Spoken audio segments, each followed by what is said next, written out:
Today I wish to talk about a subject matter of utmost importance in the science of self-realization. When it comes to spiritual life or philosophy in general, we ask ourselves, who am I? A very important question, isn't it? We go through phases in our life, we are forced to reflect upon the question, who am I? A baby, for example, is not very conscious of himself in the beginning, but the more we grow in age, we develop the consciousness to understand I am someone.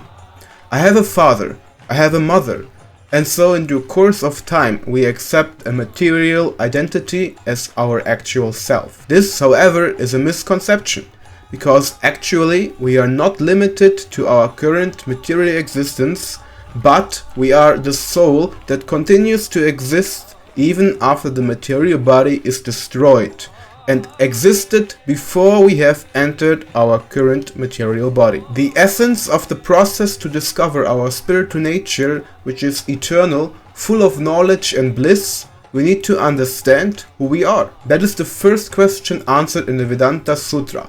Aham Brahmasmi, I am Brahman. When one comes to the stage of realizing this material world to be a temporary manifestation of God's divine energy, Maya, and ceases to be conditioned by the three modes of material nature, he is situated on the stage of Brahman realization. Krishna explains in the Bhagavad Gita, Brahma Bhuta Prasanatma Nasoshati Nakangshati Samasaveshu Bhuteshu Mad Bhaktim Lavate Param. One who is thus transcendentally situated at once realizes the supreme Brahman.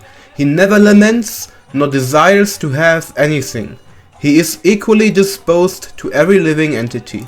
In that state, he attains pure devotional service unto me. So if someone comes to the stage of asking, who am I? And realizes that one is indeed the soul within the body that has existed before the body has existed and continues to exist even after the body is destroyed, then he actually asks about his spiritual identity. And the answer to that question is the first essential statement in the Vedanta Sutra. Aham Brahmasmi, I am Brahman. On the liberated stage, there is no hankering and no lamentation, and one attains the transcendental loving service to the Supreme Personality of Godhead, Sri Krishna.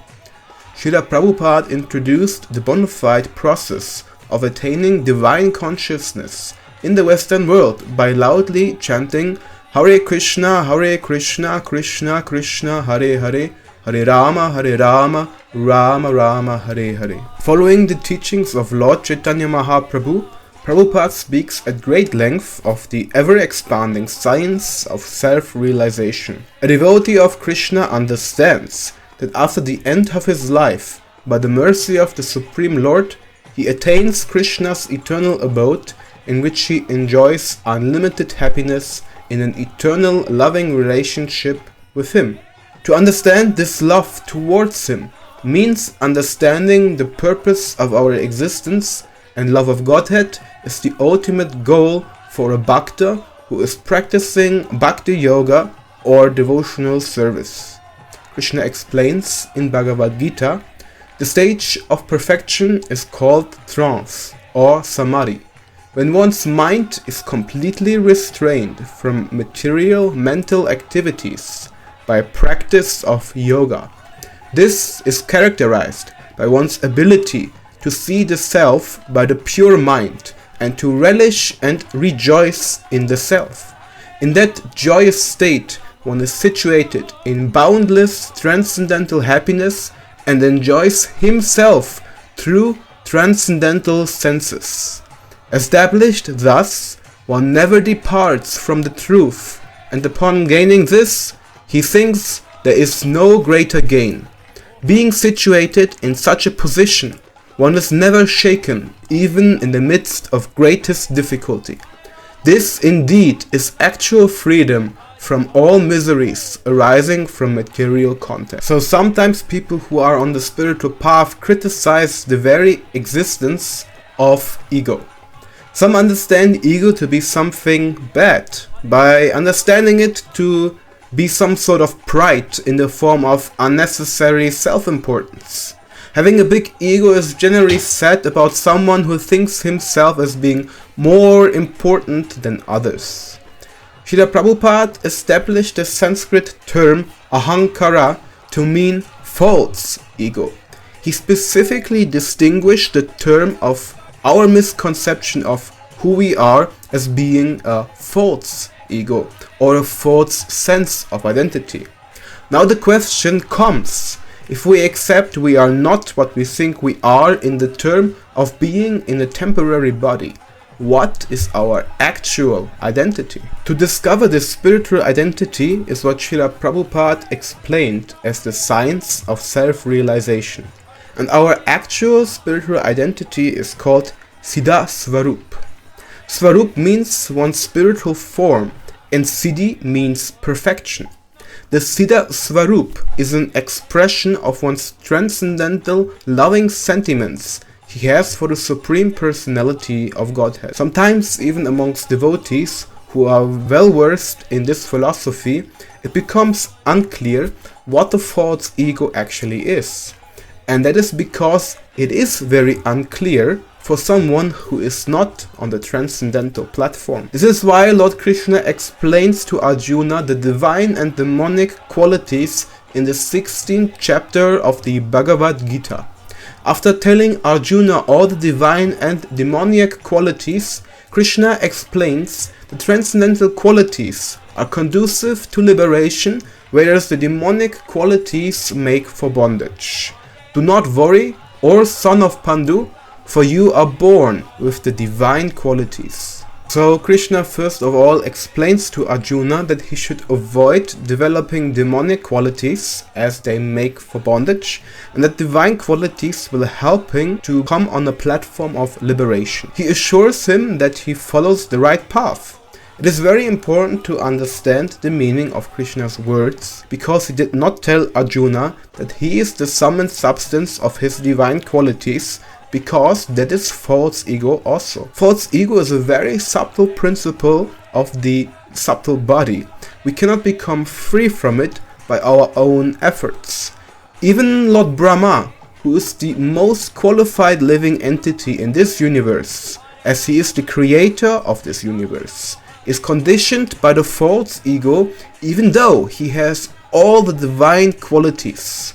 So even devotees can be bewildered by material identification. False ego is not good in spiritual life, but real ego is the very essence of understanding the science of self-realization. Indra Prabhu, who established the 24-hour kirtan in Vrindavan,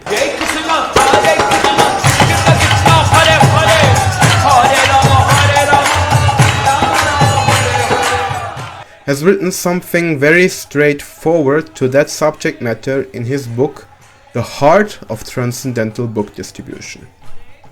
What would be the use of it all if we could not become factually freed from the insanity of not clearly knowing who we really are in terms of the intricacies of our ultimate, intrinsic, eternal, spiritual identity, Vraja Svarup? What would be the use if no one could become enlightened beyond the very vague notion of being a transmigrating 10,000th of a hair tip subatomic Brahman particle floating around in the life airs of a temporary, therapeutically engaged, superficially designated, rotting, corpse-like, defecating bag of bones masquerading as a so-called man, woman, brahmachari, grihastha, sannyas, vanaprast, brahmana, kshatriya, potwasher, pujari, temple president, GBC, guru, devotee, or even, hold my tongue, eminently exalted book distributor. So even in a society of devotees, we accept many positions that have nothing to do with our spiritual identity and stamp them as spiritual. And most of these positions we are accepting are indeed favorable to develop sadhana bhakti, but they are still not our real identity. It is important for us to remember that. This is an important aspect of Sambandha Gyan, or knowledge about the absolute truth. To understand our real identity is a manifestation of our bhava, or transcendental love for Krishna. In the Gaudiya Vaishnava Sampradaya, that guides us to achieve a position in the eternal pastimes of Goloka Vrindavan, and specifically in the service of Radha and Krishna. We need to understand our Swarup to have 11 essential aspects. These aspects are called Ekadas Bhav. So these 11 aspects of the Siddha Swarup are including the name, one's complexion or form, one's age, the dress, relationship one has with Krishna, the group one belongs to, the order one is situated in, the particular service one has, the cherished ambition that one has towards Radha and Krishna, who's one's maintainer, like a father, mother, and where's one's residence, where's one's home. All these aspects, they become revealed to us the more we advance in devotional service and the more we understand our spiritual identity. This is a very elevated topic, and generally we are advised not to meditate on them prematurely. However, it is essential for us to understand this is Sambandha Gyan.